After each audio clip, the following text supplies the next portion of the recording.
right, good morning everyone. Today's lesson is called Problem Solving and it is page 515. It is right behind tally charts. So this is the next lesson in your packet. Now let's take a look at what our steps say before we start looking at our question. First thing we need to do is understand. So we're going to underline what we know. And we're going to circle what we need to find. Let's see if our problem has those things done. This problem says, Kimmy buys a t-shirt. It has a stripe on each sleeve. It has 4 words and a picture on it. Which shirt did she buy? Now, we're going to underline what we know. So we know that Kimmy bought a t-shirt. We know it has a stripe on each sleeve, and it has 4 words and a picture on it. And now we're going to circle what we need to find. Which shirt did she buy? So we need to find out which shirt she bought. The second step is to plan, how will I solve the problem? And the third step is to solve. So in this case, I will make a table. This is how we're going to solve it. So we are going to look and we're going to write shirt. Now these shirts are numbered, so we have shirt 1, 2, and 3.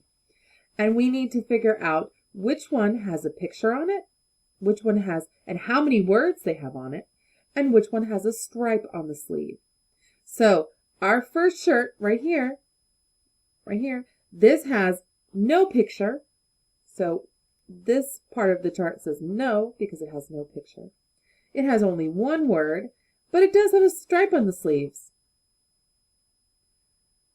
So does this shirt have 4 words on it? Nope, so this is not our shirt. So we can make an X across that one. Let's look at number 2. Shirt number 2 does it have a picture on it? Oop, yes it does. It has a picture of a bicycle, so I'm going to write yes here. Does it have 4 words? Oh, I counted them. It does have 4 words.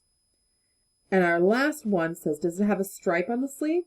Yes, this one has a stripe on the sleeve. So this one looks like it's our shirt. But we're going to check number 3 just to make sure. Number 3. Does number 3 have a picture? Oh, yes it does. How many words does number 3 have on it? Oh, number 3 only has 2 words. And does it have a stripe on the sleeve? Nope, I don't see any stripes on either of those sleeves, so no stripes. So this one is not our shirt. We did find out that number 2 is the shirt. And number 4 says, check, is my answer reasonable? That means, does my answer have a picture? Yes. Does my answer have 4 words? Yes. And does my answer have a stripe on the sleeves? That is correct. So number 2 is the shirt we were looking for. All right, let's turn the page and do some work on this next problem. So remember, the first thing we're going to do is understand.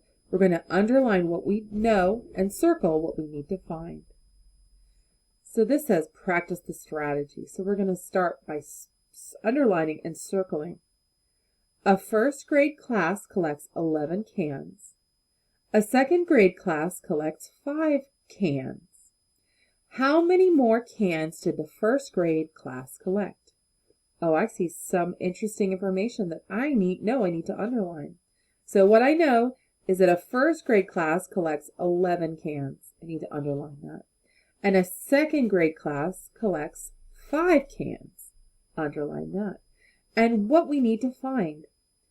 How many more cans did the first grade class collect? Now this is a question mark, so this gives us a clue as to what we need to find for our answer. And I know by reading this sentence that I know it says how many more cans. How many more? That's a key word. That tells us we need to find the difference. And when we find the difference, what does that mean? What mathematical operation are we doing?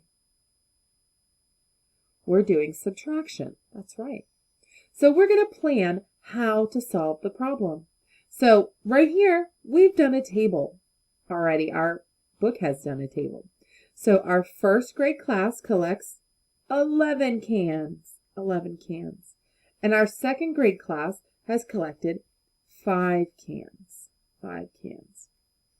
Now, if you can do this in your head, that's great. But like I've done before, I'm going to use some of my at-home manipulatives.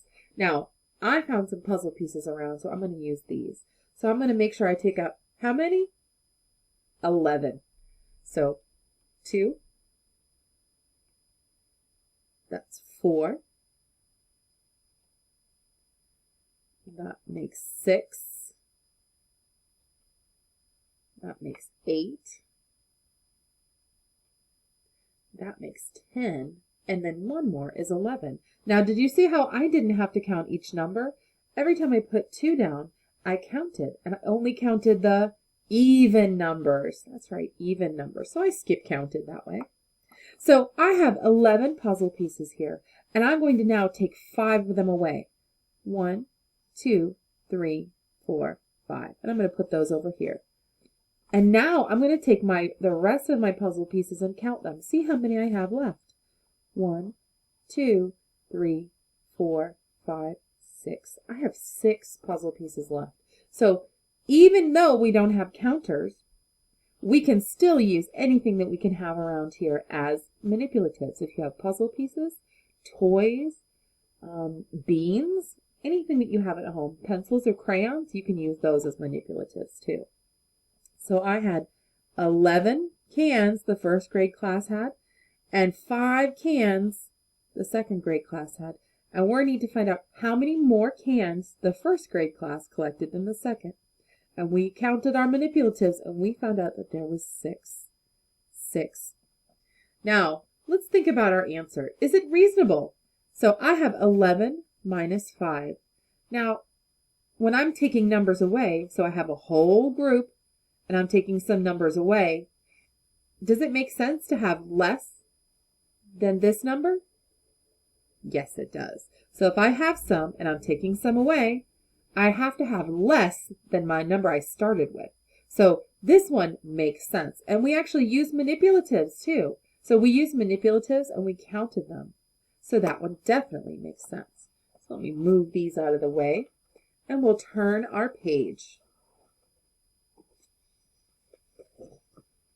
Now we're going to apply the strategy. This is where you're going to work on your own. I'll help you read it, but you're going to work on your own. This one, number 1 says count the animals and then make a table. We have a table made for us. So you're going to count how many chickens there are and put the answer right here. How many dogs you see and put the answer right here. And how many cows you see and put the answer right here. Then, after you make this table, you are going to use the information in the table to answer some of these questions. Number 2 says, how many more cows than dogs are there? Number 3 says, how many animals are in all? And remember, when you figure this answer out, you can always pause the video and take the time to figure out the answer. And then restart it when you need to go to the next question. Number 4 says, Raul, Sophia, and Leah each have a pet. The pets are a bird, a snake, and a cat. Sophia's pet has 2 legs. Raul's pet has 0 legs.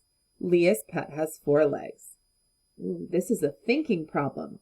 So we need to think about the number of legs each animal has and what kind of pet has that number of legs. Now, you know a bird has how many legs?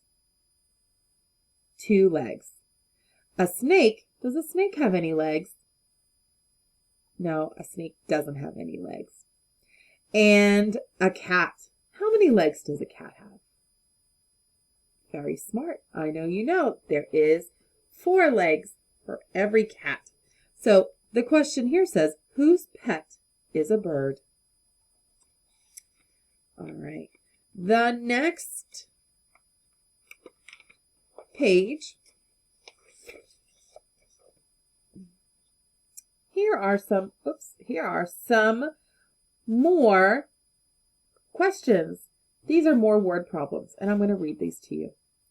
There are 3 plates. Each plate has 2 carrots. How many carrots are there in all?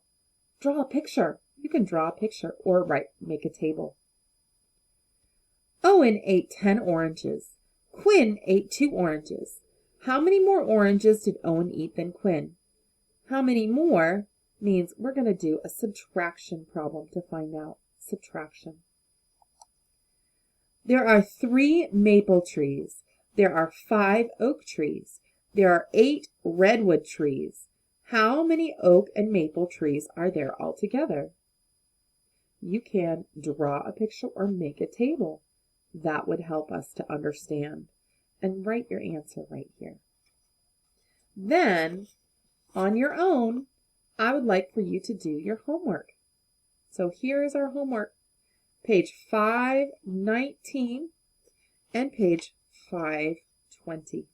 Page 519 and page 520. That's your homework for tonight. Thanks, everyone.